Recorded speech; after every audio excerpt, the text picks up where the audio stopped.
Olá pessoal, turma do quarto ano, tudo bem com vocês? Nós vamos começar a nossa terceira aula de português, corrigindo para casa na página 36, que foi da 36 a 39, tá? Na questão 1, pede para vocês explicarem o provérbio: quem conta um conto aumenta um ponto, né? O que eu coloquei? Que significa que uma história sofre acréscimos à medida que é contada de pessoa para pessoa. A pessoa, quando vai contar uma história, ela para outra, ela geralmente ou ela modifica um pouco, ou ela reduz, ou ela aumenta. Então esse seria o significado desse provérbio, tá? Na questão 2, para relacionar, ficou espaço, local onde a história acontece; tempo, o momento em que acontece a história; conflito, é a complicação vivida pelos personagens, o problema que surge na história; 4, personagens, seres que participam da narrativa; 5, narrador é quem conta a história. Então ficou 4, 5, 1, 2 e 3, tá bom? Na 3, pedia para explicar as figuras de linguagem. Letra A, acertou na mosca, que acertou de primeira, né? Você pode colocar uma outra coisa semelhante. Não precisa ser a mesma coisa que a professora colocou. B, abrir o jogo. Abrir o jogo é você ser direta, você falar diretamente, sem rodeios, né? Letra C, pisou na bola. Pisar na bola é você não fazer o combinado, você decepcionar a outra pessoa. Na história continho, né, na questão 4, depois de ler a história, preencher o quadro. Local onde se passa a história: sertão de Pernambuco. Personagens: o menino e o vigário. Conflito: a resposta dada pelo menino, que não foi das mais educadas. E o desfecho: a raiva que ficou o vigário, com razão, né, gente? Depois, na 5, pede para descrever, né, as características físicas e psicológicas. Físicas, como eu falei, é o que a gente vê por fora. Psicológicas é o que está por dentro, o jeito da pessoa. Então, o vigário, eu coloquei algumas, vocês podem colocar diferentes, tá? Psicológicas: bravo, nervoso, impaciente. Físicas: gordo e grisalho. Do menino: triste, no começo lá tá escrito que ele é triste, mas no final, pela resposta dele, é engraçada, entre aspas, lembrando que foi mal educada, né? Então, pus que ele é engraçado. Quem quiser colocar mal educado também, cabe aí nesse menino, né? Físicas: moreno e barrigudo. Foi o que eu coloquei. Você pode olhar a imagem e colocar a outra, tá? Na número 6, aliás, letra A, é para você colocar as interjeições. Lembrando que as interjeições, não precisa colocar as mesmas que eu coloquei também, mas lembrando que colocou a interjeição, você tem que colocar o ponto de exclamação, tá? Para dar aquela entonação, né? Então, na letra A, eu coloquei credo, que susto. Na letra B, eu coloquei devagar, cuidado. Letra C, oba. Letra D, ah, que lindo. E letra E, bravo, parabéns. Foram as que eu escolhi. Você pode escolher outra desde que ela esteja de acordo com o contexto, tá? Na 7, nós vamos separar as palavras em sílabas e classificá-las em ditongo, tritongo e ato. Relembrando a matéria: ditongo, quando tem duas vogais que não se separam; e ato, duas vogais que separam; tritongo, três vogais que não se separam. Países: países, o i sozinho, então hiato. Herói: herói, o i não se separam, ditongo. Iguais: iguais, o ai não se separam, tritongo. Carie: carie, então o i e o s se separam, hiato. Caíram: cairão, o a e o i se separam, hiato. Enxagou: enxagou, o o e o u não se separam, tritom, tá? Na questão 8, pede para você classificar. Então, olha só, primeira opção: guaraná, pátio, saúde, óleo. No caso, guaraná, pátio e óleo são ditongos. A palavra saúde, que separa sa-u-d, é hiato. Então, a gente vai colocar número 2. Na segunda opção, iguais, guache, receoso e quaisquer. As palavras iguais e quaisquer são tritongo, porque são três vogais que não se separam. Guache é ditongo e receoso é hiato. Então, nós vamos colocar número 3. Biombo, Luiz, joelho, gaúcho, todas são hiato. Então, 1, tá? Nós vamos escrever 1. 9. Circule as palavras que foram divididas em sílabas corretamente. Corrija as que estiverem divididas da forma incorreta. Então, olha só. Letra A, moeda, está correta. Letra B, sauna. A gente não separa dessa forma, vocês vão circular. Sauna. Sauna. Mentira, você não vai circular, você vai circular as corretas, as erradas não, né? Vestiu, está correta. Sabia, está correta. Gratuito, está correta.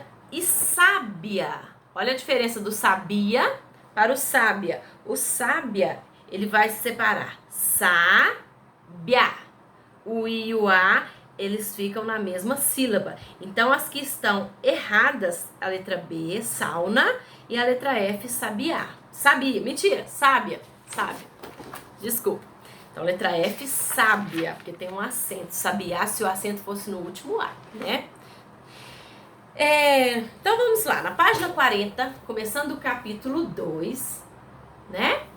Como é que se faz? A gente vê aí umas crianças jogando um jogo de tabuleiro, né? Tem aí dado, tem as pecinhas, a trilha, né? Um jogo de trilha e as regras do jogo, né? Então, como que seria se as pessoas se reunissem para jogar e não existissem regras? Primeiro, que eles não iam conseguir se entender, né? Segundo, que ia ser uma confusão. Terceiro, que ia ser uma briga danada, né?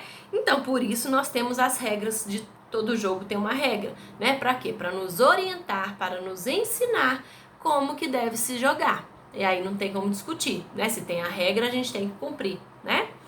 Imagina, por exemplo, você ganhar um brinquedo que precisa ser montado, que não tem umas instruções para você montar. Você ia conseguir?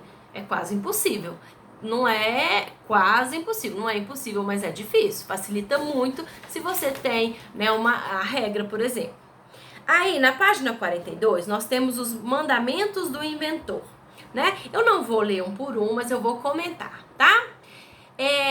Na número 1, pede para você inventar para ajudar os outros, porque uma invenção, mesmo que você faça ela para você mesmo, para o seu bem, para te ajudar em alguma coisa, você acaba ajudando outras pessoas, porque a partir do momento que a sua invenção fica conhecida, ela passa a auxiliar outras pessoas, às vezes no mesmo problema que você e até em situações diferentes, né? Então, uma invenção nunca fica só para você, né?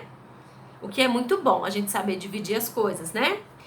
A 2, buscar a paz e o progresso. Num jogo, na nossa vida, é muito importante a gente buscar a paz e o progresso, porque um jogo com briga não dá, né? E também ele não vai pra frente, esse jogo, se não tiver essa paz, né? Ele não vai prosseguir se não tiver essa paz. 3, para se ser um inventor tem que ter um espírito de pesquisa, né? Um inventor tem que pesquisar, tem que estudar muito para poder ter os conhecimentos necessários para que ele possa fazer a invenção, né? Sem estudo, em tudo na nossa vida não dá, né? 4, fala da persistência, né? A pessoa persistente é uma pessoa que não desiste, porque nem sempre você vai acertar da primeira, às vezes não vai acertar da segunda, nem da terceira, mas se você estudar, se você for atento, se você observar, você vai conseguir e não pode desistir, porque senão você nunca vai chegar no seu objetivo, né? A 5, estar atento. Uma pessoa atenta, ela consegue assimilar, né, as coisas, os conteúdos, as matérias, né, o que for, tem que estar atento. A gente só consegue entender uma coisa se você presta atenção, se você está atento. Se você não está atento, você não consegue, né?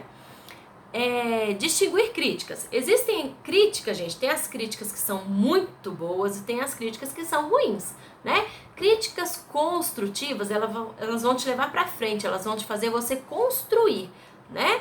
E críticas destrutivas, elas vão te deixar para baixo, né? Às vezes você até pode desistir do seu objetivo. O importante é você saber distinguir o que é bom para você, o que não é, e absorver só o que é bom, né? O que for destrutivo você deixa para lá, você esquece.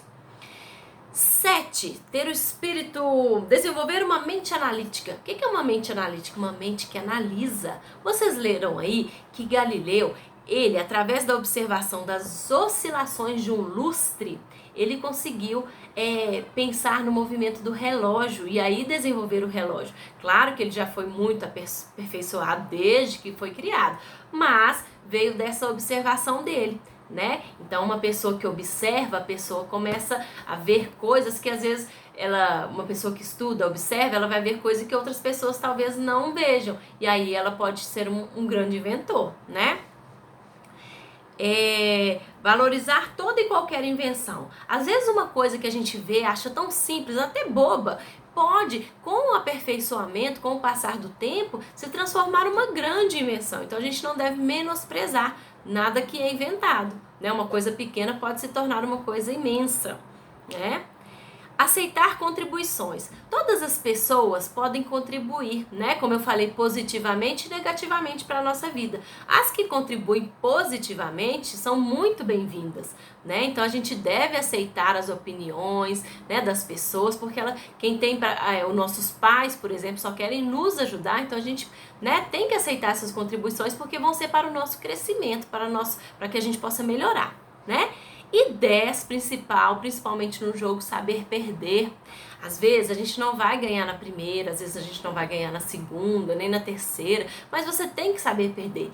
Toda pessoa que joga, que está disposta a jogar, ela tem que saber ganhar, porque também tem gente que não sabe ganhar, né? E tem que saber perder. Perder não é ruim, perder faz a gente crescer, faz a gente querer se aprimorar, melhorar, né? Então, às vezes, perder é uma coisa positiva também. A gente tem que saber perder. Na vida, nem sempre a gente ganha o tempo todo. Muitas vezes a gente perde, né?